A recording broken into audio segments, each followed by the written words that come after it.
ابو Mahdhura ابھی 9 عمر تھا، مسیں بھی نہیں بھیگی تھیں، اس کی آواز بہت خوبصورت تھی۔ وہ مکہ کا باسی تھا اور مکہ فتح ہو چکا تھا، مگر ابھی وہ اسلام کی نعمت سے محروم تھا۔ مکہ کے دیگر نوجوانوں کی طرح وہ بھی بکریاں چرایا کرتا۔ ایک دن اپنے دوستوں کے ساتھ بکریاں چراتا ہوا ایک وادی سے گزر رہا تھا۔ ادھر اللہ کے رسول صلی اللہ علیہ وآلہ وسلم بھی کسی جنگ میں شرکت کے لیے وہاں سے گزر رہے تھے۔ ایک وادی میں پڑاؤ ڈالا گیا، ظہر کی نماز کا وقت ہوا چاہتا تھا۔ حضرت بلال رضی اللہ عنہ کھڑے ہوئے اور بلند آواز میں اذان دینا شروع کی۔ حضرت بلال رضی اللہ عنہ کی بلند آواز دوسری وادی میں بکریاں چراتے ہوئے ابو محذورہ نے سن لی۔ اس نے دل لگی کے طور پر اس کی نقل اتارنا شروع کر دی۔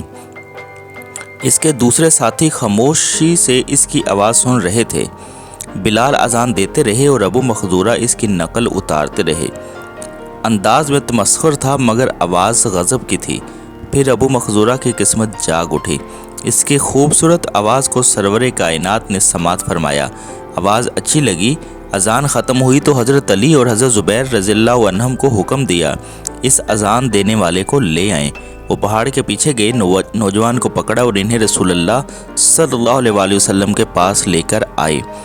آپ صلی اللہ علیہ وآلہ وسلم نے پوچھا، تم میں سے ابھی کس نے اذان دی؟ اب انہیں خجالت محسوس ہوئی۔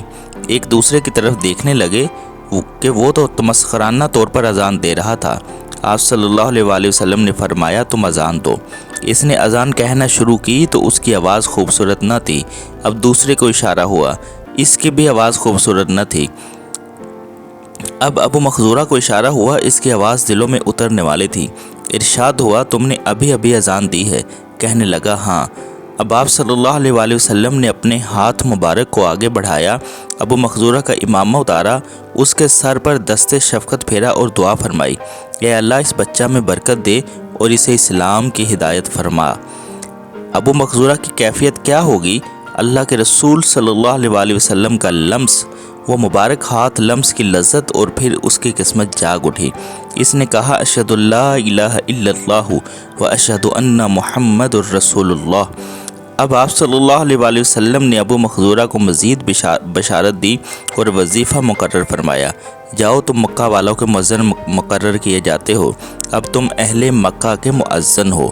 ابو محذورہ رضی اللہ عنہ نے ساری زندگی بال نہیں کٹوائے کہ جن بالوں پر اللہ کے نبی صلی اللہ علیہ وآلہ وسلم نے اپنا دست مبارک پھیر دیا، وہ کیسے کٹوا دوں؟ مکہ المکرمہ میں کم و بیش 300 سال تک ان کی اولاد بطور مؤذن اذان دیتی رہی۔ سبحان اللہ۔ امید کرتا ہوں کہ آپ کو یہ ویڈیو ضرور پسند آئی ہوگی اور آپ اسے اپنے دوستوں کے ساتھ بھی ضرور شیئر کریں گے۔ اللہ پاک میرا اور آپ سب کا حامی و ناصر ہو۔ اللہ حافظ۔